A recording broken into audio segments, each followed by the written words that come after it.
Sedikit cerita Ustadz, saya menikah di tahun 2017. Awal menikah saya bekerja tapi suami enggak Pak Ustadz. Sampai 3 atau 4 tahun bekerja saya berhenti. Suami saya membantu abang ipar saya Pak Ustadz, jadi saya harus berhenti karena menjaga anak. Tapi makin kesini suami udah nggak kerja juga, saya tidak bekerja, saya mencari pekerjaan ke sana kemari nggak bisa. Kebetulan saya punya kakak Pak Ustadz, beliau punya usaha, saya minta pekerjaan Pak Ustadz, tapi kata keluarga saya yang mencari nafkah itu suami bukan istri. Benar, saya bilang kayak gitu Pak Ustadz, tapi suami saya udah mencari pekerjaan ke sana kemari, nggak ada yang diterima Pak Ustadz. Sedangkan saya punya 3 orang anak yang butuh biaya sangat besar Pak Ustadz. Saya bertanya, emang salah perempuan bekerja? Apa saya harus menunggu suami saya bekerja? Sedangkan anak-anak saya setiap hari butuh biaya hidup Pak Ustadz. Lalu tak lama kemudian orang tua suami saya meninggal Pak Ustadz, dan ada meninggalkan beberapa rumah petak Pak Ustadz. Saya bilang sama suami, boleh nggak kita minta sedikit untuk anak kita? Karena kan setiap hari butuh makan, butuh susu, biaya sekolah. Tapi ipar saya malah marah Pak Ustadz, dia bilang, istri kamu tuh yang suruh kerja, cari uang untuk anak-anak kamu. Ini nggak ada hak kamu. Jangan mau diatur sama istri. Saya bilang, ini kan untuk anak, bukan untuk saya.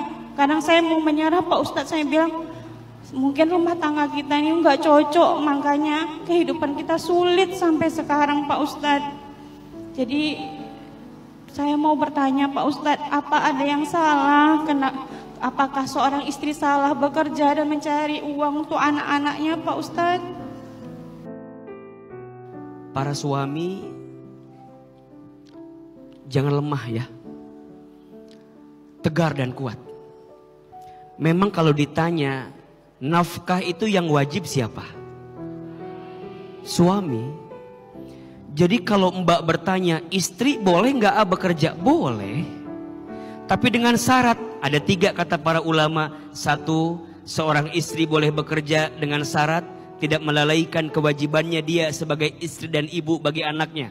2, istri boleh bekerja setelah dia mendapatkan izin dan ridho dari suaminya.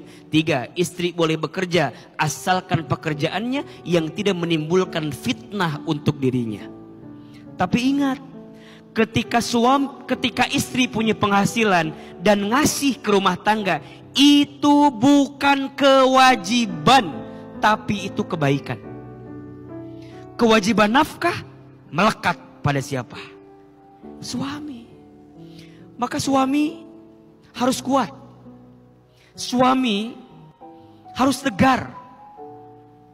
Ar-rijalu qawwamuna 'alan nisa. Laki-laki itu pemimpin bagi perempuan. Semangat. Hasil itu ketentuan Allah, tapi usaha kita yang tentukan. Setuju?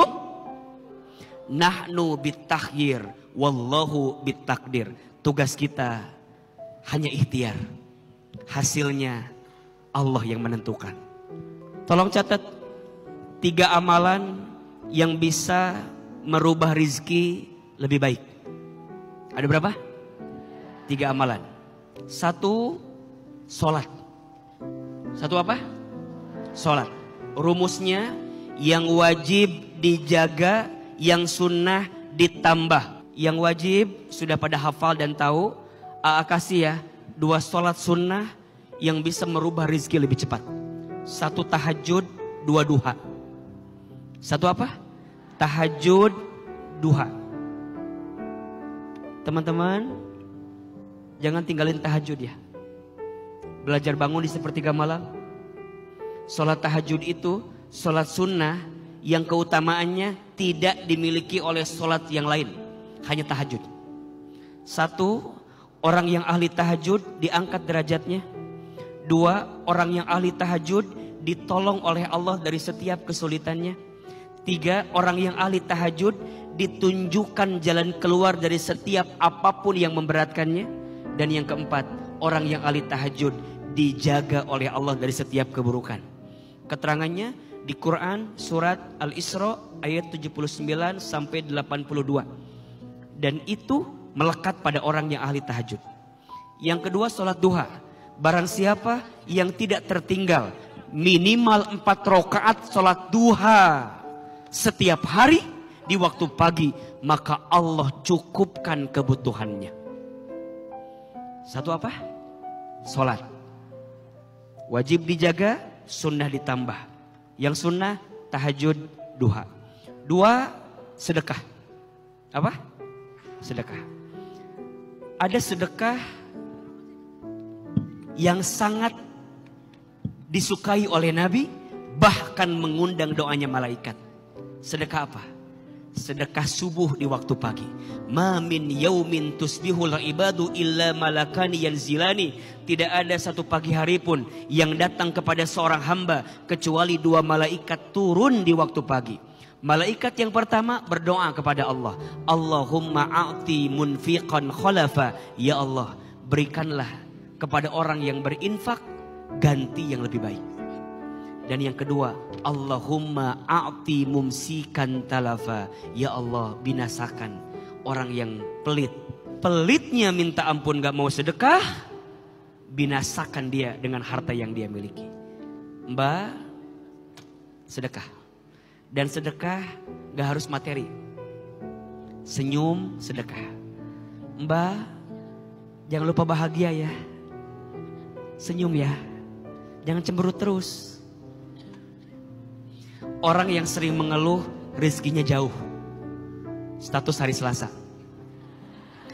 Orang yang sering mengeluh rezekinya jauh. Orang yang pandai bersyukur rezekinya terukur dengan semua yang Allah hadirkan. Yang ketiga, silaturahmi. Salat, sedekah, silaturahmi. Man ahabba an yubsatalahu fi rizqihi wa yunsa'alahu fi atharihi falyasil rahimahu. Siapa yang mau dilapangkan rezekinya, dipanjangkan umurnya, sambungkan tali silaturahmi. Kasih modal usaha mau? Mau.